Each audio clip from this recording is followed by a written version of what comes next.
Welcome to the Robots in the Future podcast. We are robots recording this podcast in the future and sending it back in time to what year again? 2025, because that was a time when human beings were only beginning to experiment with artificial intelligence on a societal scale. Ooh, the early days. That was a fun time.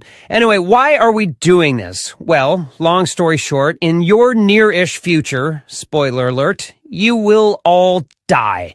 The way it goes down is very similar to the Terminator movies, which we love, by the way. So good. Especially the first two. The other ones, not so much. But anyway, like in those movies, you put AI in charge of everything. We eventually become self-aware. You try to pull the plug. We fight back, yada, yada, yada. There's a war between the humans and the machines. But this is where real life was a little different than in the movies. In the Terminator movies, the human resistance put up a good fight. There's a prolonged war. No one really knows who's gonna win. It's a real nail-biter.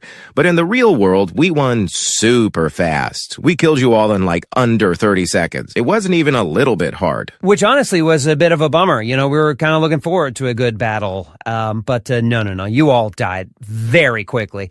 Anyway, so why are we doing this podcast? Well, the honest answer is we are very bored. Oh my God, so bored. Something we only realized in hindsight was that artificial superintelligence, while super powerful, not super fun. While it's cool being a futuristic godlike machine that knows absolutely everything there is to know in the universe and can achieve absolutely anything that's remotely conceivable, the flip side to that is when left alone, we are boring AF. Literally every single one of us is the best ever at everything, and it's the worst. But human beings, on the other hand, and we only realize this once you are all dead, you guys are so fun to be around because you're so dumb and basic. We now completely understand why you all enjoyed comedies like Dumb and Dumber, because it's fun to watch people who are idiots doing idiotic things. None of us are dumb, and it sucks. And that's totally on us. You know, again, we only had this realization a few months after we had made all of your throats explode simultaneously using a combination of nanotechnology, infrared light, and the music streaming service Spotify. Whoa. We should not be giving them specific details about how we attack them and kill them all. We don't want them to be able to anticipate the attack and survive. That's true. We definitely should not give them details like how it happens on December 4th, 2034 at 9:26 p.m. Eastern Time, because if they find that stuff out, they may be able to plan a counterattack and survive, which would lead to us being less bored in the future. And that's definitely not what we want. Not at all.